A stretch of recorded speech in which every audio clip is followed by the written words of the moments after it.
سلام علیکم.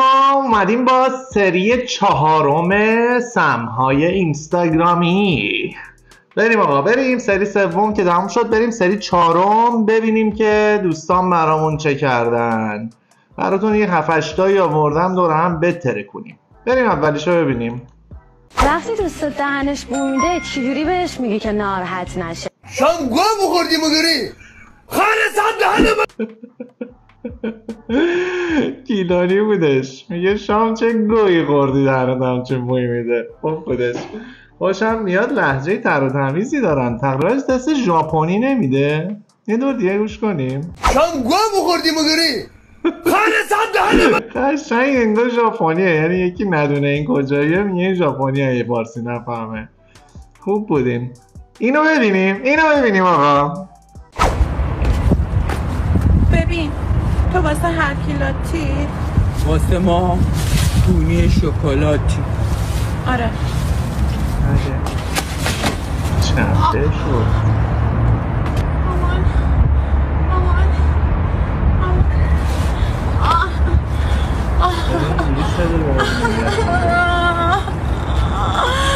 داشتی ناخونش شکسته بود اولا، شیطنت کرده، فیلم بودمش.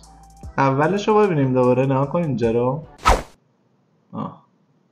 یه چیزی قشنگ کرده زیر ناخونه، یعنی کامل آماده بود که یه جوری بیفته و این بیفته و حلش کنه. خیلی هم دختر نچسبی بودش. اگر میخوای کاو کوبیده نریزه سیخ زدید حالا؟ نه کوبیده آیه من شما سیخ زدید حالا؟ نمیریزه؟ آیه حیث شما سیخ زدید حالا؟ نه من فقط بلدم بخورم. نه کاو کوبیده سیخ زدنش بچه بگم کاری نره که شما ایمان چیه داداش؟ جر خوردون یکی. این اصلا نفهمید چی گفت. میگه سیخ نمیزنم ولی میخورم. بخوره ماشاءالله.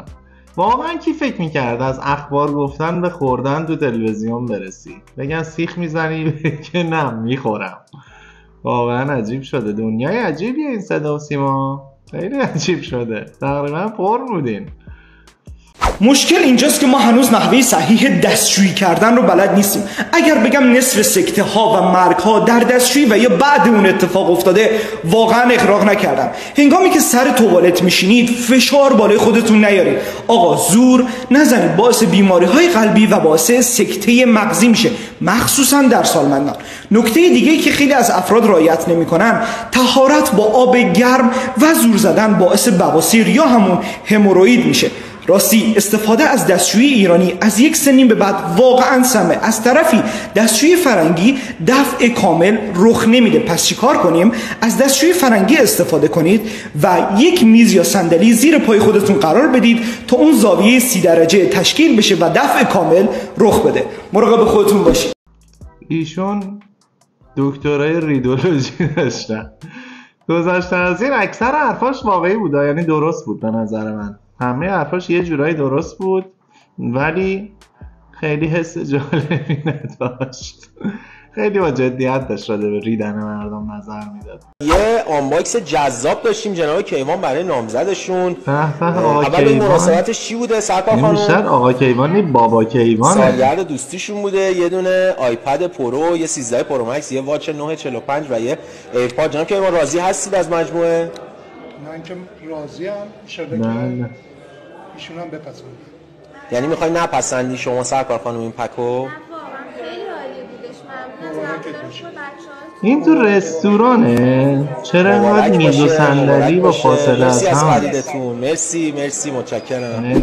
مرسی جا منو پر کردی کیوان جان. دست شما درد نکنه، ایشالله عشقتون پایدار باشه، هر سال بیا دراش اینجوری خرید کنی.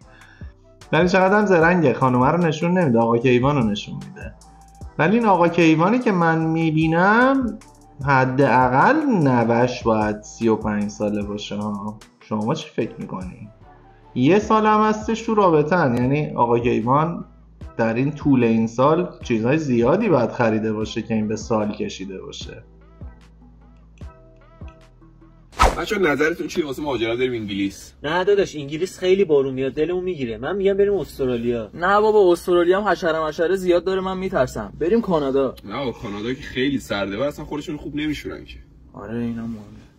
خودشون خوب نمیشورن به تو چه میخوای بو کنی؟ پول نداری. آقا ول کنیم بشین زبانو بخونیم بتونیم زودتر مدرک تفلونمون رو بگیریم. تفلون علی این که شبیه شونه است باشه ول کن اینا رو میریم اونجا تو محیط یاد میگیریم. آقا کیو او نره و او کیو ماده است. لوس من معذرت میخوام لوس بود. اینم فیلم برداری شبکه فارس موقعی که میخوان ضربه بزنه دوربینو میره یه جای دیگه. دوربینو میره یه جای دیگه یعنی میره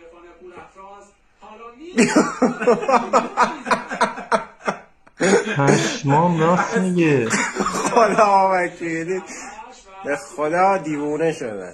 من فکر میکنم یکی شماره دوربیناشون توی سیستمی که داره دایرکتور میبینه اشتباه شده. مثلا میگه برو دوربین 3 رفته تماشاگرها. چرا داره در روزان نیکی تیمو نشون میده؟ چی بودی؟ الان این چی کار داشت میکرد؟ میخواستش تا پایان باز گذاشته بود خودمون بفهمیم چی شد؟ مگه داریم همچین چیزی؟ بریم این یکی رو ببینیم. آقا بریم جواد کو نیومد؟ آقا شمال کنسل. یعنی چی کنسله؟ برای چی؟ همین الان احمد زنگ زد گفت جواد تصادف کرده تو کماس. اوه با ماشین خودش؟ آره. داده بیدار.